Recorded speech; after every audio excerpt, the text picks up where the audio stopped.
You're listening to the Patriot Nation Podcast.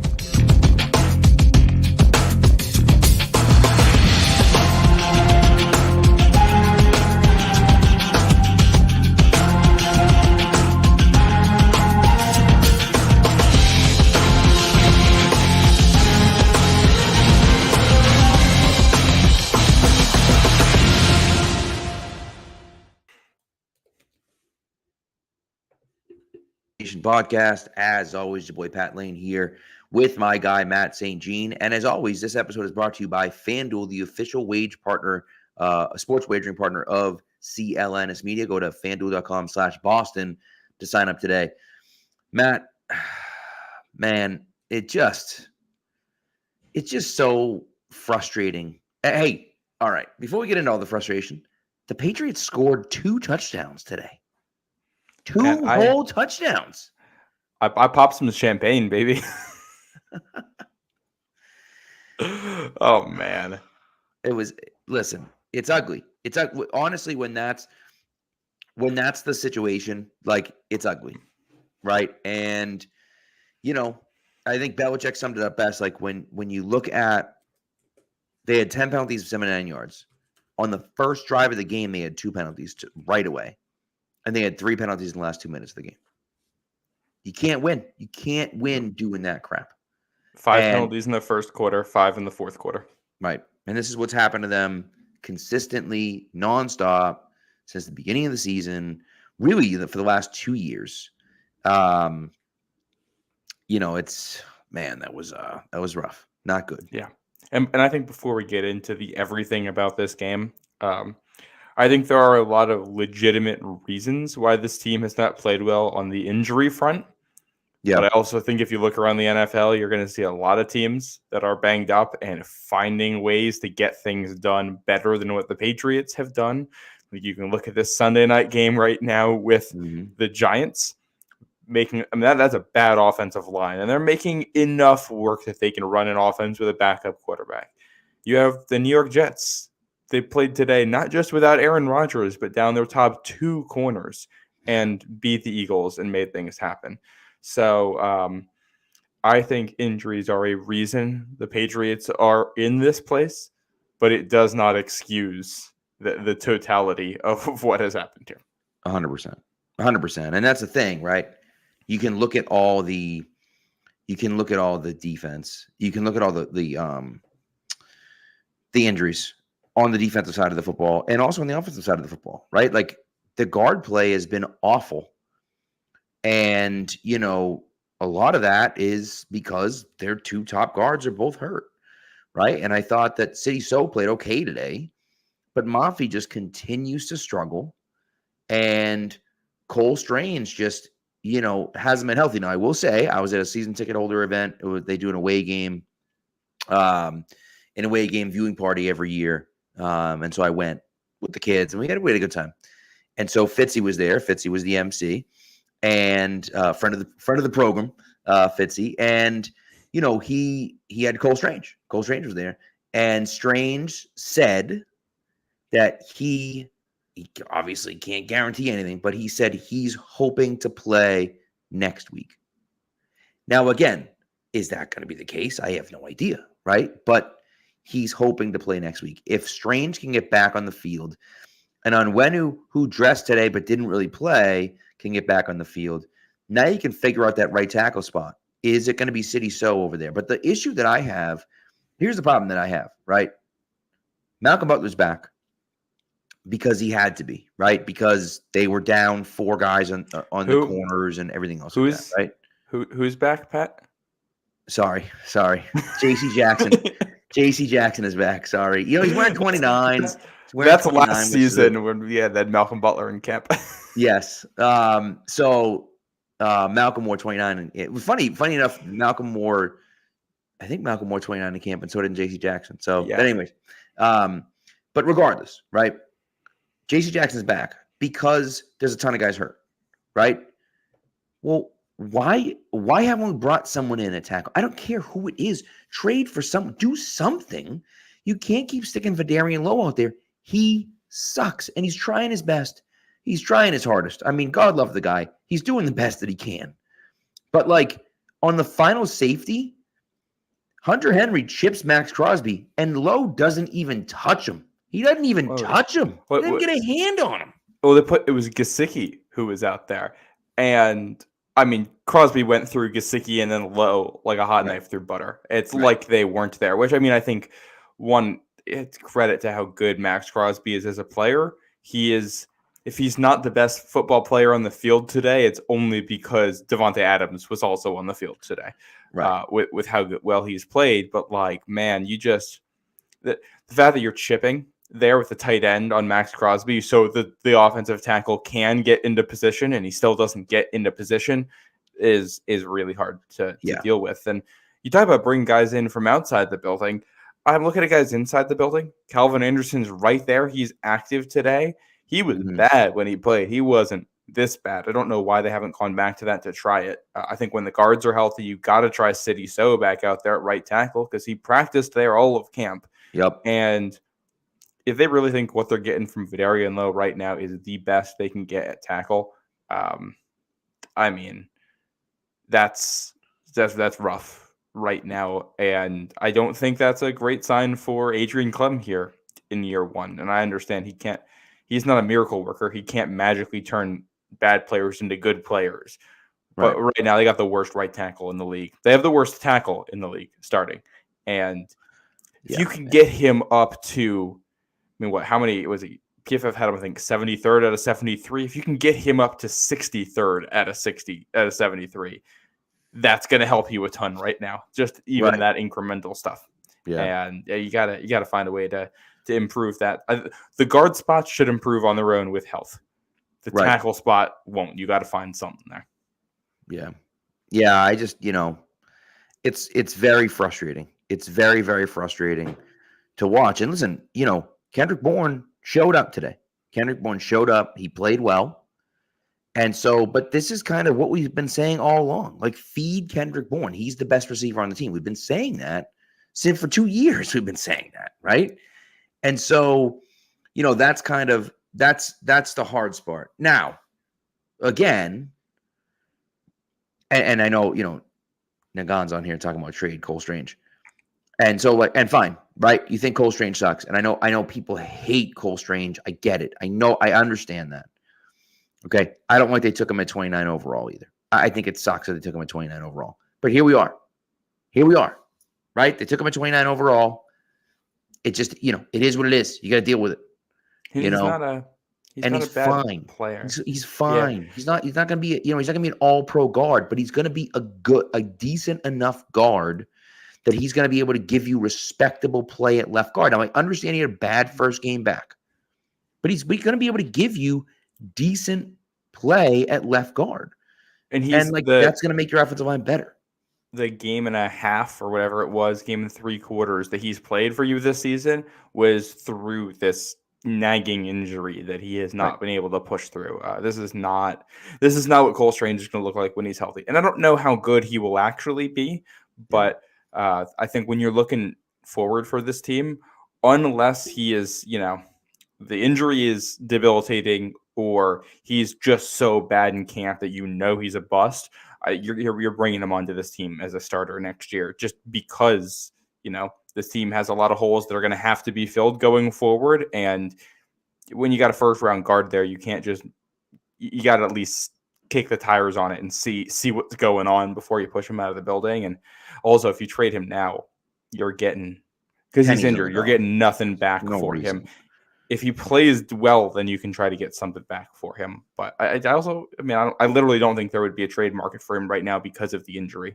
Teams are going to want to get a physical in on him before they're interested. And and again, why are you trading that guy? It doesn't make any sense. Unless you're just he's so bad, we have to get him off the team, which is what they should do with Devontae Parker. He's so bad, we need to get him off the team, just trade him for nothing. That's the only issue that we're looking at. You know what I mean? Yeah. And speaking of Devontae Parker, man, I'm a guy that's been a Devontae Parker fan, I think, on the show, a Devontae Parker defender. The Parker that we saw last year, it has disappeared The last time we saw him in a New England uniform last year, that game in Buffalo, he was really good. And that was one of the best games he played all season. And he was making big catches. And that has not been the case this year. For a guy, I mean, he's supposed to be a contested catch guy. He's not going to separate. That's never been his game. I'm not going to get upset at him for that. I am going to get upset at him when he doesn't catch a ball that lands right in his hands in the clutch situation.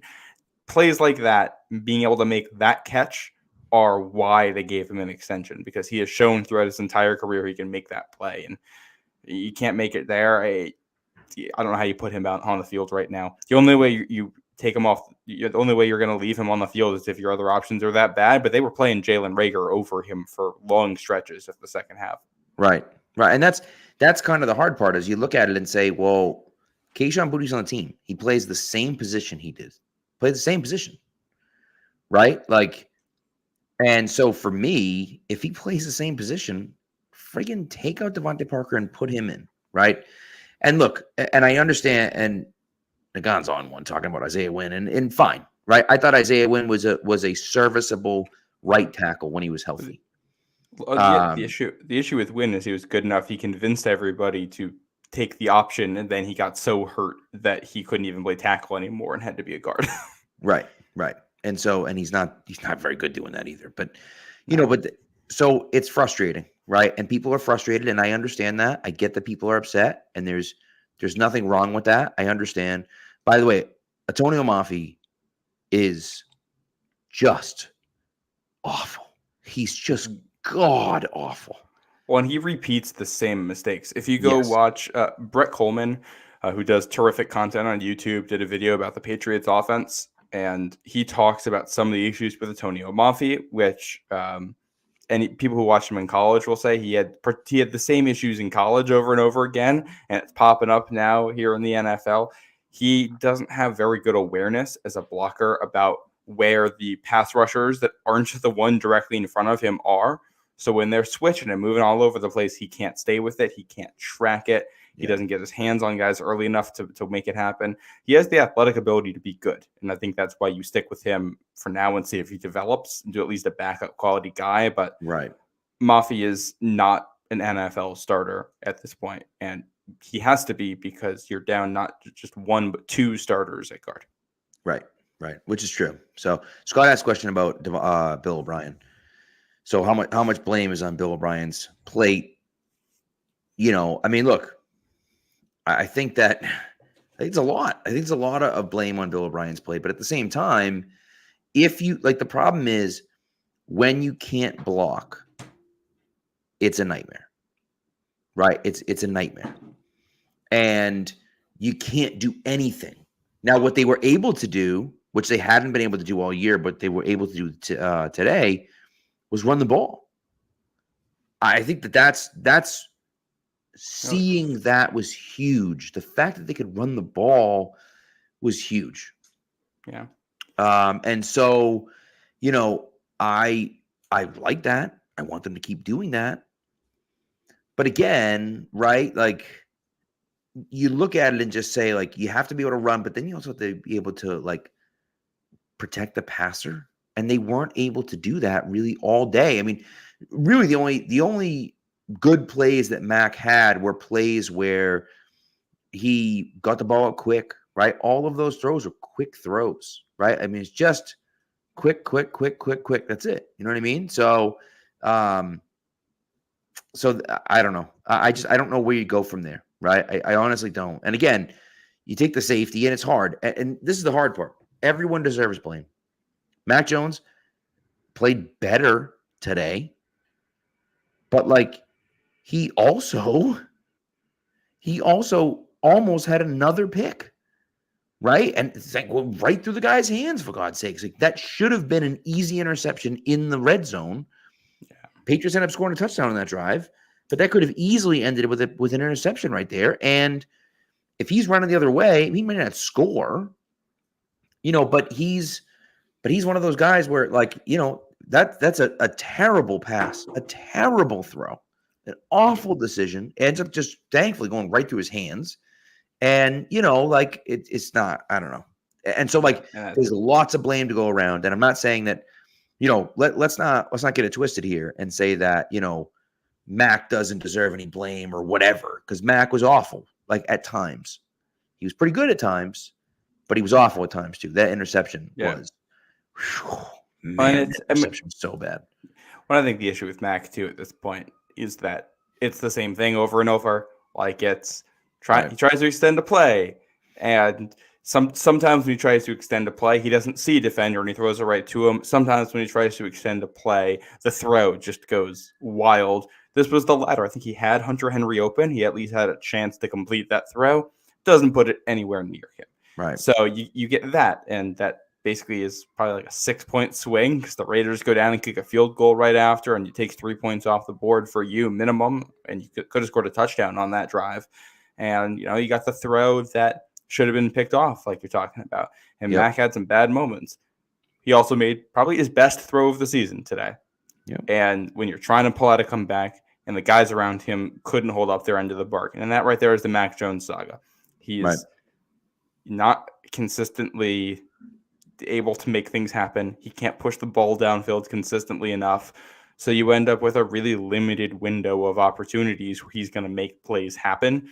Mm-hmm. And the guys around him aren't good enough to take advantage of that. So you just kind of end up with this string of what ifs for him. And I don't think Mac Jones is a bad quarterback, but I think the book on him is out. I think it's pretty clear what he is. I don't really think what happens the rest of the season is going to change many minds on it unless you see some kind of crazy uptick in his play.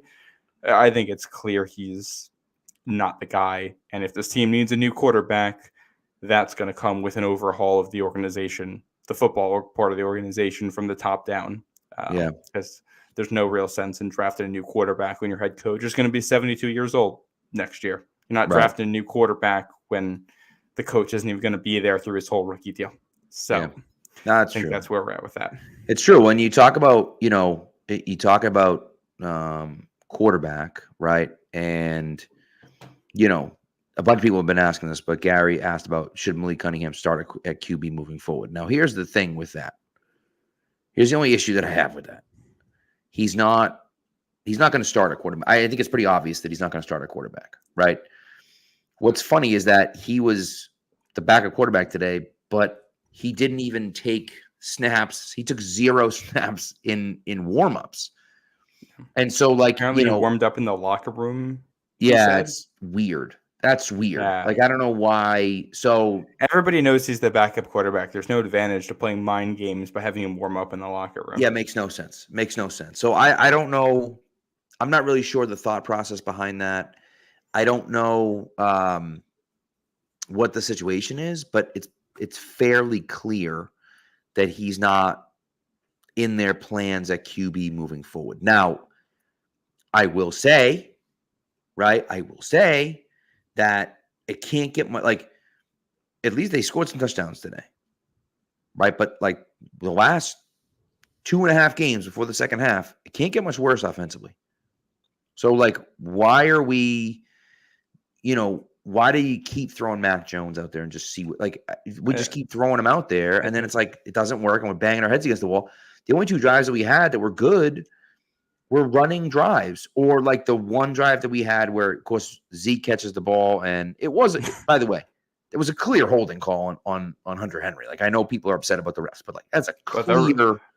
But the Raiders, so Morig or whatever his name is, he also sold that call. He made sure he got that flag. 100%. I don't blame him, but it was holding. Right? If it gets the flag, credit to him for it. Right, and and then Bourne had a really nice run after the catch, and they ended up scoring a touchdown on that drive. But it's stuff, they get down the field, not by Mac Jones leading them down the field. They got down the field by running the ball and throwing short, quick passes. That's not scaring anyone. They had, a 17-play, 9-minute drive or something, 9.5-minute drive. That's fine. Yeah. But, you keep putting yourself down by multiple scores. They did it again today. You keep putting yourself down by multiple scores early in the game, and you're going to have to come back. And if it's going to take you 9.5 minutes to get down the field, it's just not, I don't know. Yeah. They've been outscored in the first quarter of the season 39-6, by the way. And I think that's kind of the biggest issue here from the team perspective. They're just not, they don't get off the bus ready to play. No. And you can't have that. When it comes to the quarterback situation, I don't think Malik Cunningham is ready. And like, let's look at it. Like, this team's 1-5, likely about to be 1-7 with Yep. Buffalo and Miami coming up. We're not going anywhere this year. Mac Jones isn't the quarterback of the future. There probably aren't a lot of pieces on this of this offense that you're going to be building around going forward, quite frankly. Right. So you want to use the rest of this season to evaluate which pieces on the offense are worth keeping. And quite frankly, I think the best way to do that is to keep playing Mac Jones because he's the best quarterback. And it's like, all right, we know, like at Devontae Parker, he basically got benched in the second half anyway for Rager, came back in at the end and dropped that ball. I don't think I can't imagine we see a lot more of him this season. I think the plan for the rest of the year should probably be to let the younger receivers play as much as possible and try to get the offensive line healthy. Right. You play Mac because he's your best quarterback, and you see how he works with the other pieces on your offense. Because if Malik Cunningham's back there, I don't know how much I trust him throwing the ball right now, especially if he's not practicing a quarterback. And how are you supposed to evaluate what Tyquan Thornton is if your quarterback is not a threat to it's not a threat to throw the ball, or Pop Douglas or Kayshon Boutte or Rager or whoever you're going to have out there? Right. I think you kind of just have to go with the best guy. And the other thing is that if Mac Jones does look better at all, not that you're building around him, but trade value. I think Correct. If you're rebuilding, Mac Jones is probably not going to be on this team next year, because if you're resetting things, it doesn't make much sense to keep him in the building from a leadership perspective. Right. So if you can ship him out somewhere, if somebody will give you a fourth round pick for him just to see what they can get, right, it's worth it. Anything.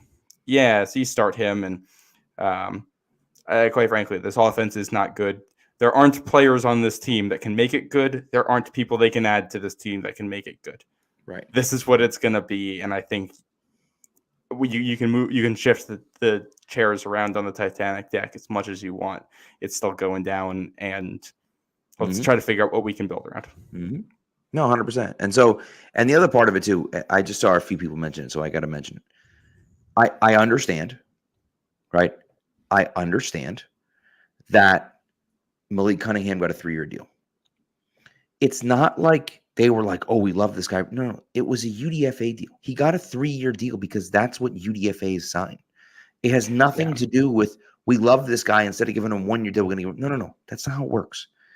He's a UDFA. And so UDFA is signed a 3-year deal. That's what they do when they come in. Well, and the other part of it that takes him. So if you are an undrafted free agent and then you can sign a 1-year deal as one.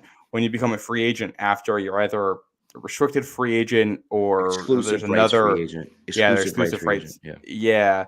And the 3-year deal takes him through the end of that window. So they're basically just saying, hey, we think we like you enough to keep you through there, but there's no guaranteed money on that. You're not losing. Like, you can still cut him at any point. You're not losing future money. Right. So deals like that, it's the 3 years to say, hey, we like you enough that we think we're going to keep you in the building that long. Yeah. But it's no more of a commitment than that. Correct. Yeah. Do we want to talk future coaches here, Pat? We do have a question on this. We can. Do you want to take a break first, and then we can transition to coaching staff? I think it makes sense. I think it's a good kind of place to go. Look, I think just to sum up kind of this first half here, the Patriots ultimately competed. They came out and they didn't compete early on. It looked ugly early on, but they came out and competed. They were there with they went on 2 at the end of the game. Defense got to stop. Offense got the ball back. Same story. And Mac actually made a really nice throw, and Devontae Parker let them down and dropped the ball. And so and that's unfortunate and that sucks, but it was infinitely better than it was the last 2 weeks. There was at least football to watch, not early on, but as the game went on, there was at least football to watch. They were playing actual football on offense, which was nice to see. We need to see that now for 60 minutes. But, at the very least, I'll take 20. Right. I mean, really. I mean, look, man, here's the deal, right? Look at these. Look at the Giants tonight. The Giants are playing the Bills tonight. They're up 6-0 in the third quarter against the Bills, who lost last week. I figured the Bills would come in 100% super focused. I know they're missing some guys. Tyrod Taylor starting for the Giants at quarterback. Tyrod Taylor. And they're up 6-0. Well, we know Josh Allen is a little bit Jekyll and Hyde, and you've got good Josh Allen, and you've got bad Josh Allen, and apparently it's bad Josh Allen tonight. Right. Which seems to guarantee it's going to be good Josh. This has been bad Josh Allen for 2 weeks now. Yeah, I can't imagine getting bad Josh Allen this week. He hates the Patriots too. Oh yeah, I think we're going to see some good Josh Allen next week, and with the bodies in this defense. We'll get to that after the break. Right. I mean, he treats the Patriots like Brady treated the Jets. So like Brady treated the Bills. And the Bills. I suppose that's true too. Yeah. He cared more about beating the Jets than the Bills, but that's neither here nor there. All right, let's take a quick break and then we'll be right back. Snap into the action this NFL season with FanDuel, America's #1 sportsbook. Right now, new customers get $200 in bonus bets guaranteed when you place a $5 bet. That's $200 in bonus bets, win or lose. If you've been thinking about joining FanDuel, there's no better time to get in on the action. The app is so easy to use. There's a wide range of betting options, including spreads, player props, over-unders, and more. So visit FanDuel.com/Boston and kick off the NFL season. FanDuel, official partner of the NFL.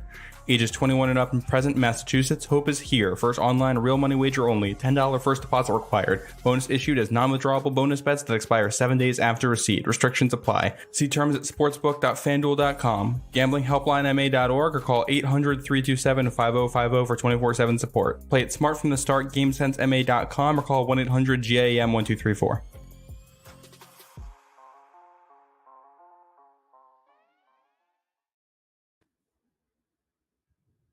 Let's get into the coaching here because Teddy Bruschi talked about it today. He's pretty candid, I thought, about what he wanted for Belichick, which was essentially to keep coaching, to coach his ass off this year, and then walk away. And so, look, I mean, I think that's kind of on the nose. Bill, and there's also an interview that dropped with Kraft where Kraft was talking about you'd have to ask Bill what his plans are because it's kind of on him to decide what he wants to do. And I think that Kraft understands what Bill has done for him for the last 20 plus years. At the same time, you need to be able to field a competitive team.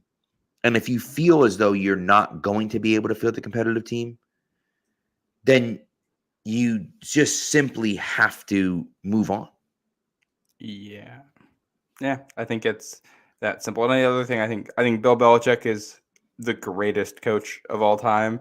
And also, he gets a ton of hate for what he's done as a GM, which I think is completely unwarranted because you have the argument made that Tom Brady was only as good as he was because of the system and how good the defense was. And then people will argue that Belichick wasn't a good GM as if he wasn't the guy that put together the system and the defense.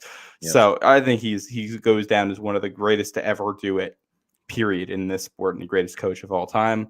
I also think we're at a spot right now where he lost not just the greatest player in Tom Brady, but a guy who was a leader on the field and in practice, a guy who's meticulous, bought into the system, going to push every teammate around him to do to the best of their abilities, and a guy who has the cachet to call out literally any player in the NFL on their effort and say, hey, do it again in practice. You lose that behind the scenes as a leader, and that's tough to replace. This is a team that's lost a lot of coaches in the last 6 years, a lot of assistants who've gone, and there's a lot of brain drain behind the scenes. And I think the game has in some ways started to pass Bill by just a little bit. I don't think he's completely lost it. I think he's put together some excellent game plans. I don't think he's a bad coach, but I think you put it all together with his age and with where the Patriots are, I think it's clear that the offensive side of the ball probably needs a just about complete tear down and build up again. I don't think he's the guy for that right now. I think the only question is going to be who you have in the head coaching seat going forward and in the GM role going forward. Who's going to pick it to? And I think it's going to be Robert and Jonathan Kraft doing that together now because, just like it's Bill going on to the next generation, the ownership is kind of starting to get to that point here too with age. Right. An old man mom had asked this, but I wanted to bring it up.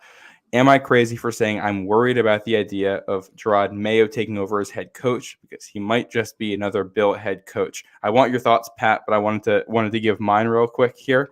I think it's fair to be worried, and also he might be the best guy for the job. I'm not sure. I think this is where things get really, really up in the air because for as bad as the offense has been, even the special teams the last year and a half, the defense has consistently been really good, and not just Mayo, but his sons, Bill's sons, are a huge part of that. DeMarcus Covington is a huge part of that. They have a great coaching staff on the defensive side of the ball. And I don't think you want to shake that up too much. And if taking it down to the studs means that we're getting rid of all of the defensive infrastructure as well, I am concerned going forward because I think you're losing a lot of good stuff there that you can build upon. The flip side is that this team needs a new quarterback, and the offense has to get built with a modern mind. Mm-hmm. And I think you need to focus on that in the head coaching position. If there was a way to keep everything on the defense intact and replace all of the offense at once, that's what I would do. I don't know if that's realistic. Yeah, you know what? The hard thing is that when you hear about Gerard Mayo, when people talk about Gerard Mayo, they talk about he's a great leader of men. He's going to make a great head coach someday. And he's, because of the way that he treats the players and the way the players respect him and, all of those things you hear about him. At the same time, you wonder. Like, I don't know what it looks like with Gerard Mayo. Now, I understand. I understand, right, that people sit there and they say, well, and people are talking about right now, will the philosophy change? Will the climate change? Will things be different with him? But at the same time, just because he played for the Patriots and played for Belichick doesn't mean that he's a Belichick clone. He might have his own way of doing things, a way that he wants to do things. By the way, there's a huge melee going on in Buffalo right now. I'm just seeing this replay now. Fighting, everyone's fighting as well. I see a Bills offensive lineman stomping on a Giants defensive player. Yeah, it's not great. So. It's not great. After Kayvon Thibodeau had kicked him in the nuts, it looked like. So, anyways, but it's hard. But I think that ultimately, you have to be able to find a guy that can lead the team and do everything that needs to get done. Now, I understand that you want an offensive coach, but you didn't really have an offensive coach in Bill Belichick. But he learned the offense, and he learned it almost kind of with Brady, right? And so I think if Mayo is as smart as people think he is, if he's as good at this stuff that people think he is, he could be the guy, right? He could be the guy. But I don't know. It's a hard question. It's a question that I don't know the answer to. I'm not in the building, obviously, so I don't. I'm not privy to what's going on. I don't know. How he interacts with the players and how he makes the players feel and all this other stuff. I get that, but at the same time, you're right. They do need an offensive guy. I don't know. I'm not really sure. I'm not really sure. It's a tough question. It's a hard question to answer, And by the way, if you hire a new head coach, okay, and it's not Gerard Mayo is not your defensive coordinator next year. I think he's getting a head coaching job this offseason. And I think what'll happen with that too is you probably see him go elsewhere. And depending on how things go with Bill at the end, I wouldn't be surprised to see his sons go elsewhere just to cement themselves on their own outside of their father. And I think that is definitely possibly true, even if Belichick were to stay on as head coach and everything. Right. And, if we're at that point, then you are kind of starting the defense from scratch coaching in a lot of ways anyway. Yeah. A lot of this conversation, too, is going to be about who ends up being available. The name that comes to mind for me is Ben Johnson, who is the Lions offensive coordinator. And, the way they've done it over there, they've made Jared Goff who's always been a good regular season quarterback, look really, really, really good and become a much better clutch player, much better mentally. Right. They've built out that awesome offensive line there. And they have, I think, what the Patriots have kind of tried to do, which is to play bully ball in the running game and then make your life easier in the passing game. And they have good tight ends and all that stuff. So I think that could fit, but that's not going to be your Dolphins, Bills, high flying offense with lots of movement, or that's not going to be like a Shanahan McVay offense. There's going to be shades of that, but it's going to be kind of similar to some of the stuff we've seen, which could be a good thing, could be a bad thing. It depends on your taste. And, you'd be asking an offensive coordinator to step up from head coach. And I like the bet, but that's never a sure thing. He hasn't done the job before. So you don't know. And this goes for Mayo as well. Yeah, it's tough, and it's hard to project what that's going to look like, right? And a lot of these guys, not all of them, of course, but a lot of these guys don't necessarily succeed like crazy in their first one, in their first job. And so it takes some time, right? Look, Josh McDaniels is a fantastic offensive coordinator. He's not a great head coach. He's a fine head coach. He's not a great head coach. Fine. The fact that he's gone to two different AFC West teams and immediately traded the quarterback at both of them is not ideal. Really, really funny to me. That makes me laugh. And I think that's the thing too, is that Josh McDaniels, for all of his flaws, is very sure of what he wants to do. And he's very confident. And that should be the case in any guy that you're hiring. You want a guy who's committed to a way that he wants to win. And he knows how to do it. He knows the players he wants and all that. Sometimes it's hard to determine if guys who are confident in that are confident because they only know that and they know nothing else about football. And that is their way. And they're going to pound square pegs into round holes to make their system work. Or if it's a guy who likes the system because he understands all of football and he likes what this offers him and he can make other things work. And you never really know until those guys are put in situations where they have to do something different than what they've always done. And that's, it's going to be a world of uncertainty here. It was always going to be. And you're asking a guy to fill the shoes of the greatest coach of all time with a franchise with crazy high expectations. Right. And let's not get it twisted, right? Let's not get it twisted. And I know that, Ashton is all in his feelings about Bill Belichick. And I know a lot of people feel the same way.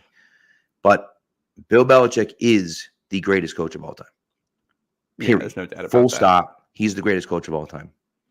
He is. I'm sorry. You can, Don Shula was this, and what's his face won 4 Super Bowls with the Redskins and one with 4 different quarterbacks, Joe Gibbs, and blah, blah, blah. Sorry, like I'm not. Bill Belichick's I'm not greatest coach of all entertaining. time. Period. I'm not entertaining other arguments, and Right. I saw a lot of people online arguing about Bill not even being a good, like saying Bill the coach is the greatest coach of all time. Bill the GM is a bad GM. Bill the GM is not a bad GM. The dude who drafted Gronk and Branch, and I'm not even going to go down that argument. I'm not entertaining that because of how good the teams he's built have consistently been. Well, he's really good at what he does. He hasn't been as good lately. Correct. And and ultimately what it comes down to is that just because he's had a rough 4 years here, right? Just because he's had a rough 4 years, maybe 5, does not mean he's not the greatest coach of all time. Does not mean he's not one of the greatest GMs of all time. I mean, look what he did from that 2000 team to that 01 team. If you look what he did in that time, just when you have a minute, right? When you have a minute, Matt, you don't have to do this because I know you know. When you have a minute, boys and girls, go out there and just Google Patriots 2001 acquisitions and just see the amount of guys that they have that they went out and got from the year 2000 in 2001. The guys they signed on 1-year deals, Anthony Pleasant and, Mike Vrabel. Bobby Hamilton and Mike Vrabel and Antoine Smith and guys that it's just David Patton. That's it. David Patton. That was a pretty good one. You go down the list of all the players they acquired in 2001. You're like, whoa, they took a team that was 5-11 and stunk in 2000 and they became a Super Bowl winning team.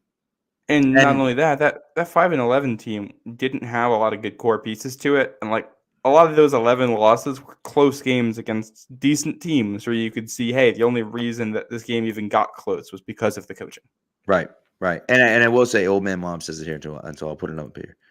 Bill, Brady, Kraft, and Skarnecchia. And honestly, Scar is one of those guys, man. Scar is one of those guys that, I think everyone kind of didn't appreciate how good he was when he was here. And that's, unfortunately, that's kind of the way it is. And Fast Magician says, why can't he do it now? In all caps. He's very upset about it. Why can't he do it now? The reason why he can't do it now is because he doesn't have enough good players. It's really that simple. Yeah. Look, from not 07, but like 08 and on, right? From 08 to like 2014, they had a rough 4 years of drafting where they were not great and the talent was fine, but they were still coming off, still having some of those incredible players. Some of them were still on the team. Obviously, they had Brady, and they had some incredible players on the team. And so it was like, okay, that works. Yeah, all right, fine. Here we go. We can be okay. They were good, but they weren't good enough. Yep. Then they hit some draft. Then starting in 2010, they start hitting on some draft picks. And now next thing you know, in 2014, they win the Super Bowl again, and they go to three out of four Super Bowls. And not only that, they make some good free agent additions in there. They added Aqib Talib, who was a big ad at the time. Yep. Brandon Browner, Darrell Revis, all in that secondary, big pieces that helped them. You remember Mark Anderson on the defensive line and how good he was that 1 year where he helped them a ton. And they always had, the offensive line was always good, which is a credit to Skarnecki and what he did and how well he helped the drafting. And one of the reasons Bill is the greatest coach of all time is because, by all accounts, every book, every story you read about him, behind the scenes, he's basically as open-minded as it gets with his staff, and he listens to them and he lets them in. And despite having, this huge mantra, but he's the biggest guy in the world and he's the most unapproachable guy in the world on the outside, and he has all these accolades, and yet if you're a coach and you come up to him and you have a suggestion, he'll listen to it no matter what. Right. And that, I think, was a huge part of that success. And, they lost a lot of the guys around him that were really, really good at what they did. And they've gotten good at keeping the defensive guys there, but the offensive guys basically all left at once, and they got bad players, and they lost Tom Brady all at the same time. And that's kind of a tough ask to fix that all at once. Most teams, when they lose a quarterback like Brady, don't see the playoffs for another decade. They saw the playoffs 2 years later. I wouldn't even say it's a bad 5-year run for Belichick. I'd say it's a bad 2-year run, because that 2020 team was not good and was only won 7 games because of the coaching. And the 2021 team, they went to the playoffs. Well, but I'm talking about from a GM perspective. Oh, you know what I mean? Okay. That's the hard thing, is that, you look at the position they could be in, right? In 2018, if they draft the right guys. In 2019, if they draft the right guys. In 2020, and so you go down the line of mistakes that they've made, right? In 2021, if you sign different receivers or you trade for other guys or whatever the case may be. So those are the things that you look back and second guess. If they had traded for Emmanuel Sanders in 2019 instead of Mohamed Sanu, if they had drafted AJ Brown instead of N'Keal Harry, if they had, drafted a good offensive lineman in 2018, or, whatever the case may be, right? All of those different things, right? And so, and you kind of look at it and say, if they had hit on those things, then we could have looked at it and said, hey, we're doing all right. But they didn't hit on any of those things. And that's where it becomes difficult, because they didn't hit on those guys, we're in the situation, right? And listen, Belichick will be the first one to tell you, players win the game. Coaches lose them. Full stop. Players win the game, right? And look, as I said, it's been a rough stretch. It's been a rough stretch, just the way it goes. Okay. Yeah. So he's the greatest to ever do it, and he has not been up to that standard lately. And he's old, and it's time for a reset. I think we can all give Bill the grace and respect that he has earned with the amount of time he's been good for this team, while also realizing that, hey, this isn't good enough and we're going to have to change. Right.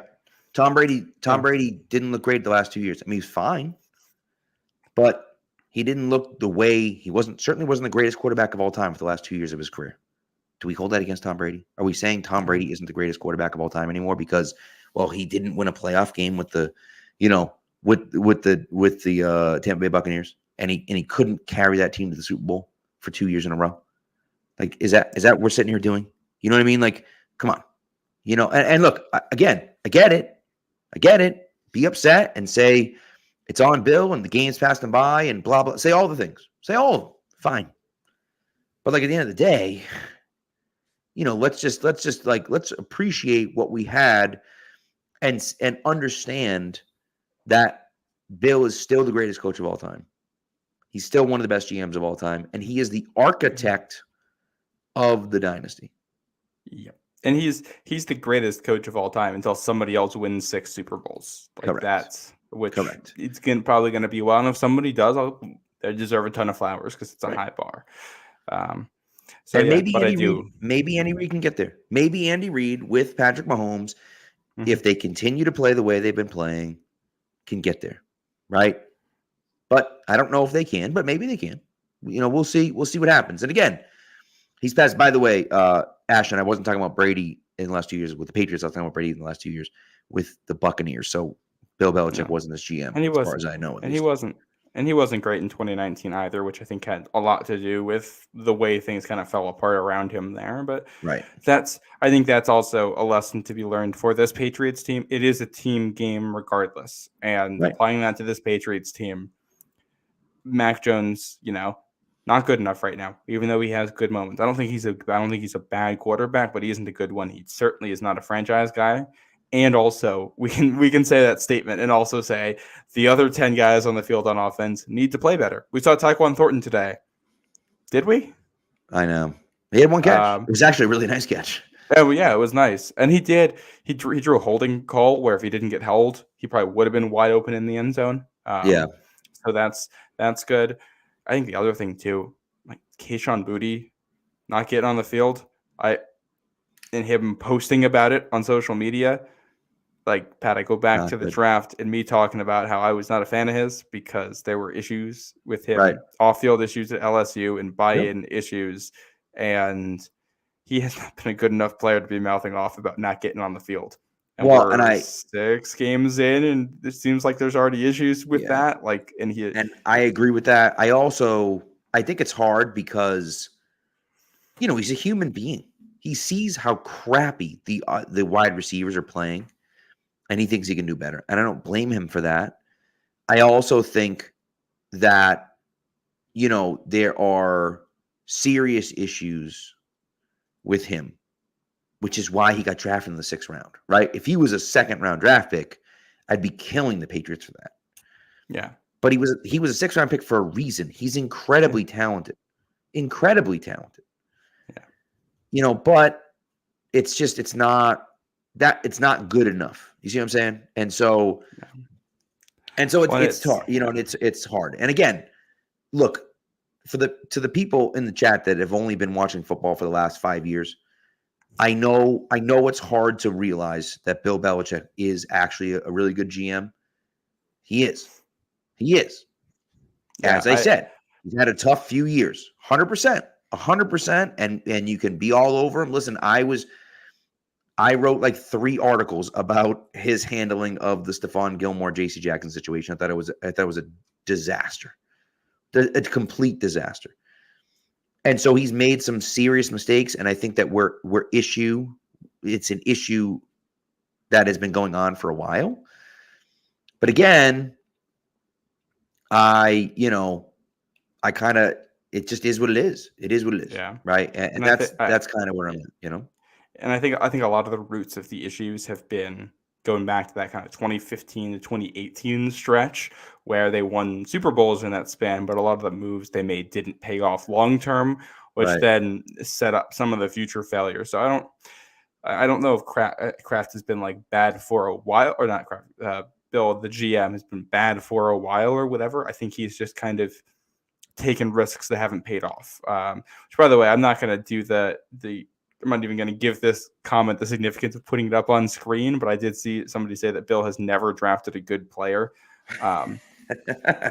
Which, even if we take out the fact that he drafted Tom Brady, because for some reason people like to do that, you got Matt Light, Nate Solder, don't Julian even. Edelman, I'm not even. No, listen. I'm not. Branch. I'm not going through the list. It's and I'm stupid. not, and that leaves out Gronk. And I think one of the recurring things you see in the last 10 years here is you hit on Gronk because you get a guy who's an elite physical guy, an elite prospect with health issues, and it pays off for you. Basically, every time that Gronk was healthy, they were pretty much guaranteed to be either in the Super Bowl or the AFC Championship game. He was a cheat code. The Gronk and Brady connection was an absolute cheat code for what it allowed you to do on a football field. Felt like they kind of kept going back to that well, and it didn't work. Dominic Easley was that type of guy. Malcolm Mitchell was that type of guy. There's a couple others in there because I don't remember every draft off the top of my head. And yeah, but there are. Derek Rivers is the same type of guy. Like it's just on and on and on and on and on. Where it's like, you're 100% right. You're 100% right that those were things, right? Oh, by the way, the first Belichick draft pick to make the Hall of Fame made the Hall of Fame last year in Richard Seymour, but he sucks. He's never drafted a good player. So it's just that's what it comes down to, right? Is that you look at it and say like, hey, there's just not, I get that it's not good enough. I understand that. Right. Yeah, and I like the comment here from Dylan Johnson too. Bill is great at drafting after the first round, but he's so bad in the first with blue chip prospects on the board. And I think a lot of this is the team won so much that you're picking 25th, 29th, right, 32nd in the first round. And you're basically getting second round quality prospects at that. And I think that's kind of what you've seen. You've seen blue chip players leave the team and they're not being replaced with blue chip guys, which is a very hard thing to do, but harder when you're not consistently picking near the top of the draft. And I don't know if they've whiffed on a lot of first rounders. I think they just kind of keep coming up with guys who are just good. And that kind of becomes the issue, is that you get guys who are good and then you win enough games that you're not picking high the next year. It could be an area where a total reset of the offense is helpful. Yeah. It's not right. Well, and then when the guys aren't good, there's been some real awful ones in there, guys who can't even hang around the roster to participate.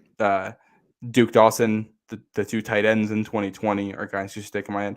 And N'Keal Harry and Juwan Williams, who hung around the team for a while, even though they didn't contribute a whole ton to winning football games. I mean, ultimately what it comes down to is that it's not one of those situations where, we say, they trade back too much and they do this and they do that. And the draft is a crapshoot. Ultimately, the draft is a crapshoot. They do that because drafting at 22 is the same thing as drafting at 32 for the most part, right? It's the same thing. Well, you know what I mean? 22 in particular is a bad one to bring up because that's, I think, where Justin Jefferson went. But I know. And the Patriots were 23 that year, right? The point was the Patriots in that situation, supposedly, were drafting Justin Jefferson at 23 and he went at 22, right? And look, we can talk about the misses and the guys they should have taken, and we could spend hours doing that. Now, then again, that's 25 years of picks, right? Like we could say, what if? We could also say what if about David Terrell in 2001. See, some of y'all aren't even old enough to know that. David Terrell was the pick. Everyone was like, we need a wide receiver. They drafted Richard Seymour in 2001 at number 6 overall. And people said, you moron.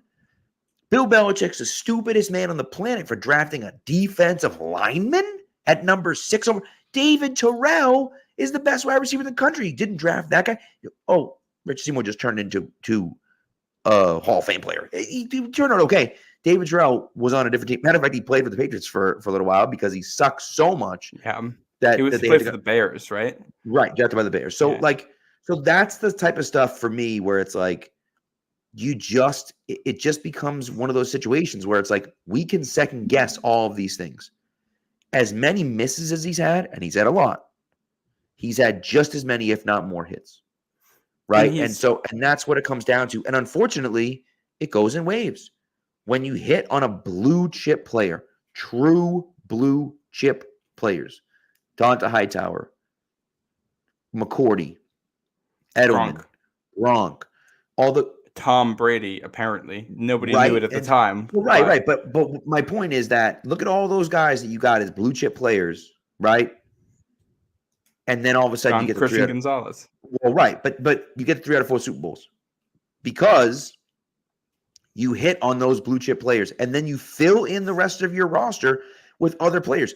You sign Stephon Gilmore, so you can go out and spend your money on Stephon Gilmore because you have Donta Hightower and Devin McCourty on your team, right? Yeah. And so, like, those are the types of things that you can do when you have guys like that.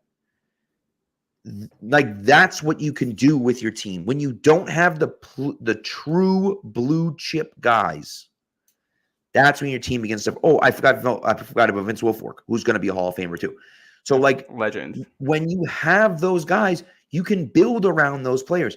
The Patriots don't have any of those guys on offense. None. No, they have none of those guys. It's a whole bunch of like the best players on their offense. I think you'd argue are like good. Like Hunter Henry is the kind of guy who would be amazing in like the 2007 offense with Moss and Welker. He's a guy who would shine being able to be a tight end in that spot. But he's just a guy, and he's a good player, but he's nothing more than like just a decent player. He's like a kind of guy who's like an 84 overall in Madden. And those are the best guys, and you can't build around that. And I know they haven't drafted. Yeah.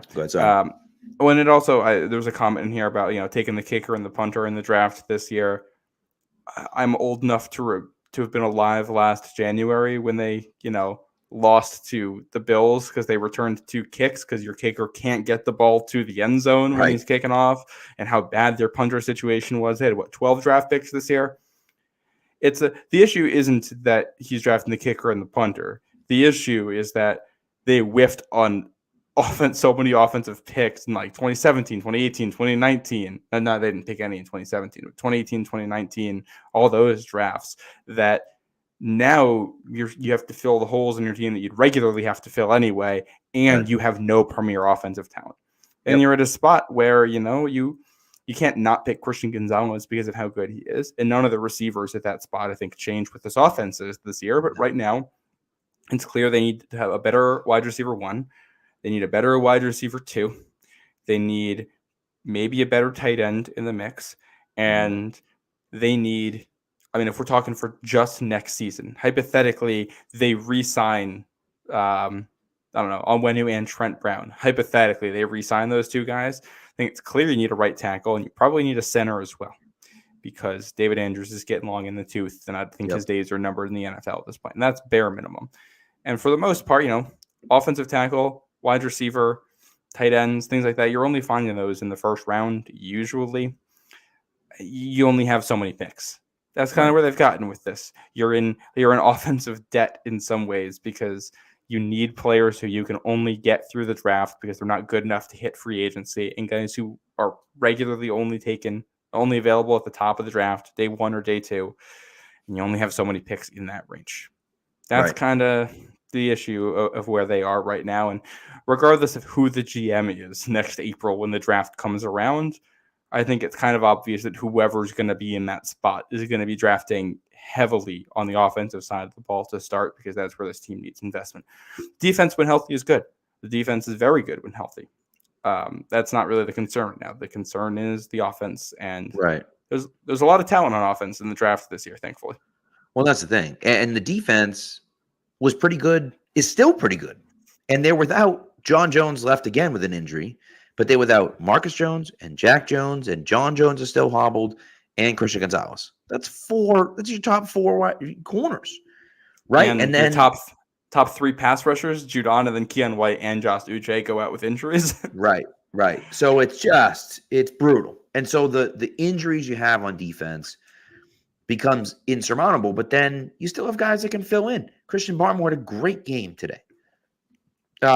Anthony Jennings had a really nice game against the run today. So those are some of those things. But it's not good enough today. No, the pass rush definitely wasn't good enough today. But again, you not that you expect that, but I'm not necessarily surprised by that because everyone's hurt. You know what I mean? And You know, so that's tough, and you're right? not gonna win a lot in the NFL when you don't have a good secondary and you can't rush the passer. That's Correct. just a bad recipe. There's a comment in here too about instead of getting a tackle, they signed Chris Board. Again, I'm old enough to remember last January when they single-handedly lost a game in Buffalo because they couldn't play special teams. I also promise you, Chris Board is not making enough money to be the reason why they didn't sign a tackle. He didn't sign a tackle because the only offensive tackle in free agency this year who has proved to be good is Orlando Brown, who only plays left tackle, and they would have to move Trent Brown again to Right. make that work. Yeah. Both of the I guys do. both the veterans they signed were guys who, while not being good starters, were real starters for teams last Right. year, and like they're bad starters, but they're starters, and Right. they both got worse.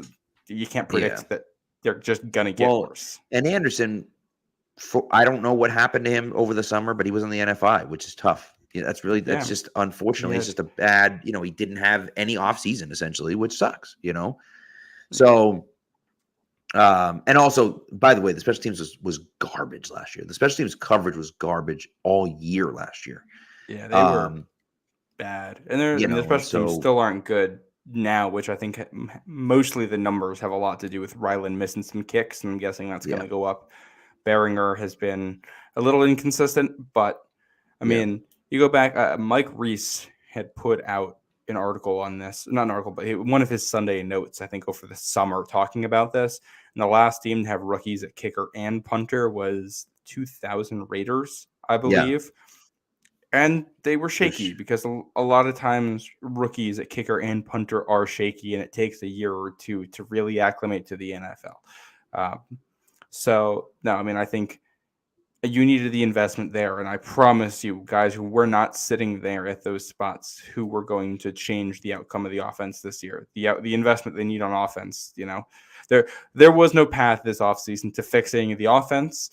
It was always going to be mid. The problem is it's gone from mid to bad because the players we thought were good either got worse or got injured. Yeah. Yeah, it was just bad. It was tough. And look, again, it's a myriad of things that happened all at the same time. Whereas your two guards get hurt, right? Both of your guards get hurt. Now you got guys that got to fill in for duty. And Mafi maybe can become something, but he isn't right now. And City So you drafted to play tackle, and he's playing guard. He also got hurt. So you're just like everyone's hurt. Right So now. Got hurt today? No, but he got hurt 2 weeks ago. And so now he's out. Then so then you got to come. Someone else got to come in. Now Vidarian Lowe is your option at right tackle because there's nothing you can do. And so that's the other part of it, right? And and it is what it is, right? It is what it is, and ultimately, and whatever. Again, I think the Cole Strange pick, I didn't love the Cole Strange pick at the time. I thought, and someone said to me, which I think is so true, like, you drafted the Ted Karras replacement at number 29 overall. Like, why? Yeah. It just didn't make any sense. In hindsight, you got Joe Tooney, Shaq Mason, and Ted Karras all in the building.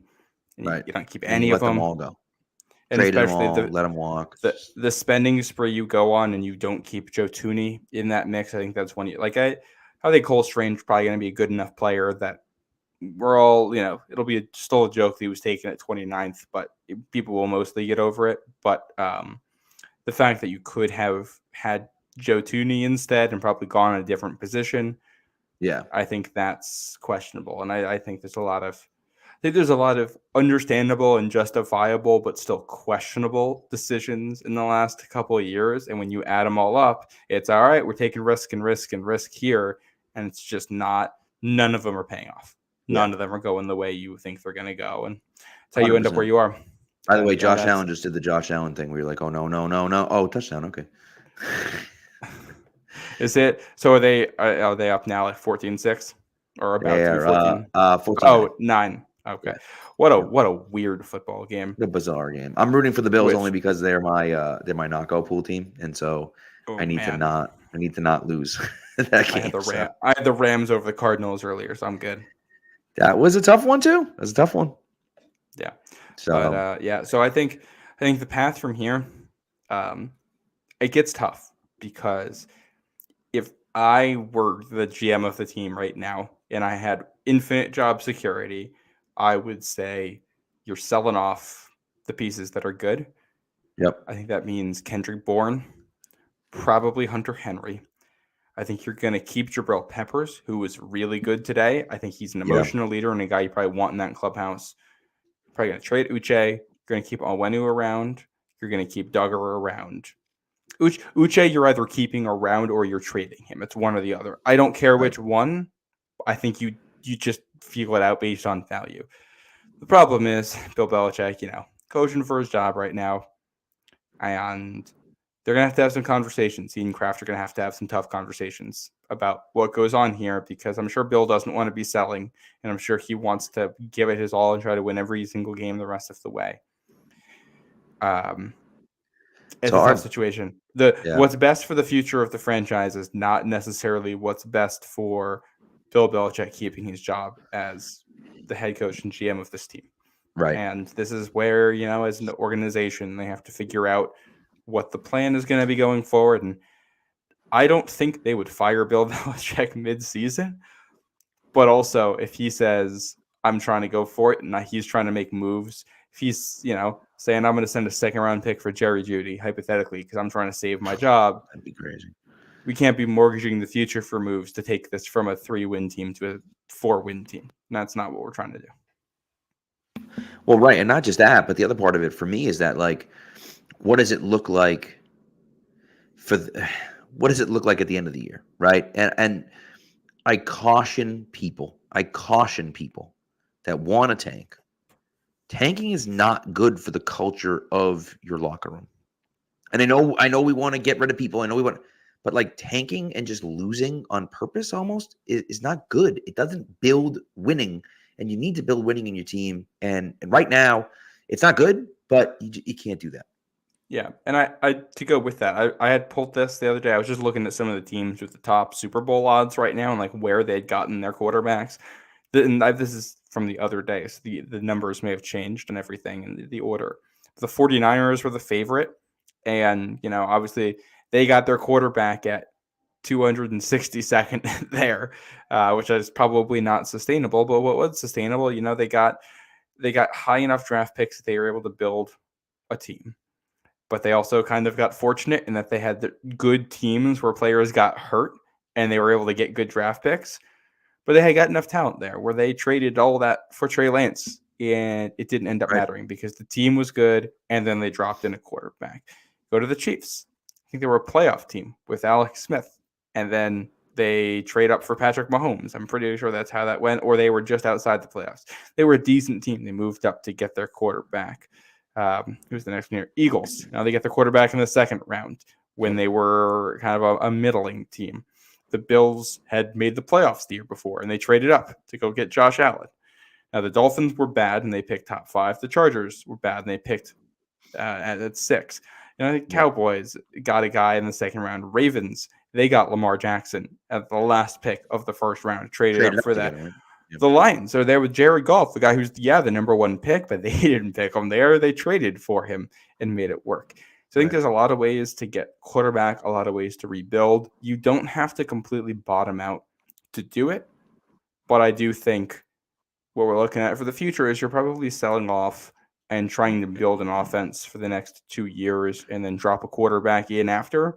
So it might be this season and then another year or 2 of not great football here in New England. Not bottoming out, but 6-win teams, 7. I also think 5 to 7-win teams. Right, and I also think what you see with those teams is they've almost all of them have built their teams along the lines, along the offensive lines and the defensive lines. That's how they've built their teams. And then, sure, they obviously got good quarterbacks. The Bills traded up to get Josh Allen. Some of it was luck. Look at the Niners. The Niners, were garbage.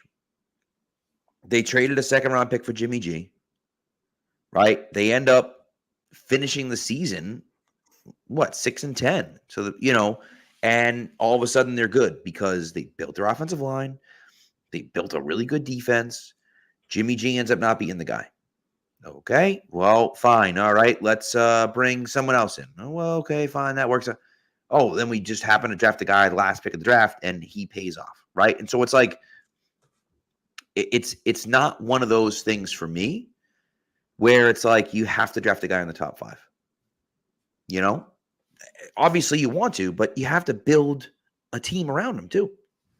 Yeah, and it's a lot of what's going to happen too when we get to the draft. I'm sure we're going to be doing a lot of podcasts talking about this draft in advance, which we probably going to be starting talking about that even this week, looking at prospects. It's going to be how good are the quarterbacks in this draft, and is it worth taking one because you think they are so good that they make your franchise a contender simply by having them on the roster. If there's somebody like that there when you pick, you have to take them. There isn't another option. If there isn't, then a lot's on the table. You're drafting offense, but trading back is on the table depending on the offer. There's a lot of different positions. You can go line, you can go wide receiver, you can go tight end if you're a Brock Bowers guy and you want to do that. You got a lot of options, but it's kind of flavor or whatever flavor you like. And if you're sitting there at 5 and somebody wants to come move up for a guy, they'll give you next year's first rounder and this year's first rounder and all kinds of crazy stuff for it. That can help you a ton. And that's something you're going to have to consider too. So a lot of options here. I don't think it's going to be a quick turnaround for New England unless they get really, really lucky in quick succession here. Well, and that's what happens. That's how it has to work. You have to build through the draft. And then when you build through the draft, then you can supplement with other players. Matthew Judon was a great signing. There's not enough other good players for that to matter. Hunter Henry was a decent signing, but like there's not enough other guys for it to matter. You know what I mean? Like it's just not. And so it's like you didn't draft enough guys that it made a difference. Trent Brown was a decent trade, but there's not enough players. So it's like you look at the positions that you've acquired, you've made some good acquisitions around places, but you haven't had enough guys. To me, my opinion, it starts on the offensive line. If you have a top 5 pick, unless Drake May is sitting there or Caleb Williams, you have to go offensive line. Or, or you say, all right, we're not going to go offensive line, but we are going to go, we're going to trade back and go offensive line later, or whatever the case may be. I think that's one of the things. Yeah, and I like offensive line, and I think the key, if you want to build a good team, the most premier positions in football are lockdown corner, defensive end, offensive tackle, wide receiver, and quarterback. And if you can have 3 guys at those positions who are Pro Bowl level players on rookie deals, that's the kind of foundation you're looking for. Yep. I think, emphasis on think, because we only got 3 games of them, Christian Gonzalez is going to be one of them. Yes. That means you're probably got to find a tackle and a wide receiver here, which is probably what you're looking for in the next draft. And if you hit on them, all right, then you can go for a quarterback the next year. And if it's drafting one, or if you're trying to make a trade for one, or free agency, or whatever, there's a lot of options. Yeah. But I think trying to get the offensive tackle and the wide receiver right now is probably your top priority, and then you figure things out from there. I agree. And so, and Brandon mentions Marvin Harrison Jr. I mean, obviously he's incredible. Keon Coleman, I think, is a great player too. Roma Dunza from Washington. Right. So there's guys. There are definitely guys. How do we get all of them? You don't, unfortunately. But hey, listen, maybe we can be draft your offensive lineman this year, maybe sign another, wide receiver this offseason or whatever the case may be, and then next year we can draft Travis Hunter. Right? How about that? I like it. Oh, and I think another factor here, we want a quarterback. Let's see who comes out in this class, because there's a lot of guys who might come out this year or who might push back. And not that I'm saying you don't use a high pick on the quarterback, but first of all, I think there are guys in the second or third round range who might be worth taking this year. And all right, we're going to sign Jacoby Brissett and draft a guy on day 2, and we're going to see what happens with it. We don't think it's the answer, but it's enough of a bridge until we get to what the next guy is going to be. And then the other thing is some of those guys who could be second or third rounders might say, hey, I think I can be a first rounder next year. And they're going to go back. And it's tough to get a gauge on how good that Well, and that's the 2025 QB class is going to be. Right. With the NIL now, you don't have to come out. You can make a good amount of money in college and not have to come out. Especially if you're not happy with your draft position or you're worried about what team you're going to go to or whatever the case may be. So, dude, Nagano, I feel the same way. Shador's the guy I want, man. I love Shador. That'd be so but, cool. Yeah, I don't think he's coming out this year. So yeah, another guy I like who I think unfortunately has traits with another former draft guy I liked who didn't pan out in Trey Lance. I'm looking at JJ McCarthy for Michigan, who he's been crazy efficient this year. He's really young. He's 20 years old now. I think he'll be 21 when he's in the NFL for the first time. It's a play action offense. Yeah. His team is much better than his opponents. Things are really easy on him, but he's accurate. He makes big plays. He delivers the ball on time, and he can run. All of this sounds like Trey Lance, right? A guy who, 1 year starter, a young guy who can run, play action offense, better team than everybody else. It's the Trey Lance profile. He's probably a second rounder this year if he comes out. I don't want JJ McCarthy in the first round. I'll tell you that right off the bat, unless something crazy happens between now and the draft. Second round, now you could talk me into it and see what happens. I don't know how good he'll be, but that's the profile of the guy. And obviously you got Bo Nix, Michael Penix, who put on a show yesterday for anybody who's watching that Washington-Oregon game, who I think are also guys who I don't know how good they're going to be. I don't know how high their ceiling is, but I feel good about the floor, about them being able to operate an NFL offense. And, they're not going to embarrass you out there. Yeah. Yeah, I agree. So we'll see. All right, we got to end the show, man. We've been going for a long time. We're rambling. Talking about a lot of different things. I know. It's a disappointing day, and people want to talk about the future, and we will. There's plenty of time to talk about the future. I also think I love your idea, by the way. I think we're going to give you guys one college football game to watch per weekend, so we can kind of take a little deep dive at some players that I think Yeah, maybe we can give you a menu of games to watch, a couple things, maybe appetizer. We can give you a little dessert, things to watch, players to keep an eye on, that kind of thing. I like it. Yeah. All right, well, that's it. Patriots lose in Vegas again, 1-5. It's rough. But listen, again, as I said, at least they were competitive. At least and I know it's small. It was an entertaining game. But they came out and fought in the second half. So I'll take that. It's the most frustrating thing with this group and it's been a couple years of this now. They come off the bus not ready to play. They get kicked in the face. Yeah. Most of the time they wake up, they fight back, they make it close, and then the hole was too deep and they get buried. Right. It's tough.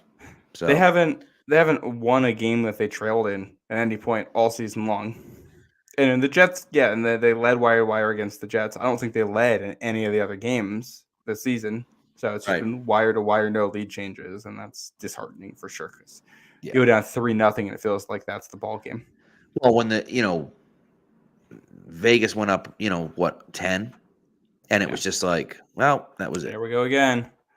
So let's see. We'll see what happens. And listen, I mean, they're playing the Bills next week. They're not going to win, but maybe they can put up a fight. You think they can put up a fight against the Bills? I don't know. Well, the thing is, for as bad as the Patriots have been, I think the offense is good enough when the offensive line is healthy that they'll give somebody a chance. We saw, or give somebody a fight. We saw how it was weeks 1 and 2. They're good enough that against one of these teams, they may have a random competitive game. And it's not going to change at all our forecast for the future of this team, but at least it'll be entertaining. I'm also looking at that Chargers game as the type of game where it's like a team that's good the Patriots could beat because they're just liable to do something dumb. Right. Also, someone saying you said last week, don't fire Bill. That's actually not exactly. That's exactly the opposite of what you said. Yeah, last week is when I started to get on that. And again, not midseason. 2 weeks ago. No, not midseason. And it's that was 2 weeks ago when I said who would be better than Bill if we moved on. True. And I still don't Bill's know who would be really better good. than Bill. And it's you go back to that Cowboys game. After the Cowboys game, it was one really bad loss, a decent win over the Jets, and 2 close losses to good teams. That's not enough to say fire the head coach. Back-to-back 30-plus point losses where the team looks low energy, can't execute anything, can't do basics, too many penalties, is a very different story. Yep. And yeah, I got new information and changed my mind, and I'm totally okay saying that. Yep, I agree. I agree. So, anyways, all right. Well, thanks for listening, guys. Thanks for having the chat go all night long. We Love appreciate talking it. to you guys. And yeah, we do. So, and I'm like slowly dying over here. So I don't know what's going on, but Get yourself some tea. I'll try. Yes, something like that. So, but anyways, thank you so much, guys. We appreciate it. And we'll be back Wednesday night probably with another show for you, and we'll go from there. All right. Have a good night, guys. And it's Bills week, I guess. Woo! It doesn't mean the same as it used to, but we'll see what happens. So Less juice this week. yeah, for sure. So all right, guys, take care.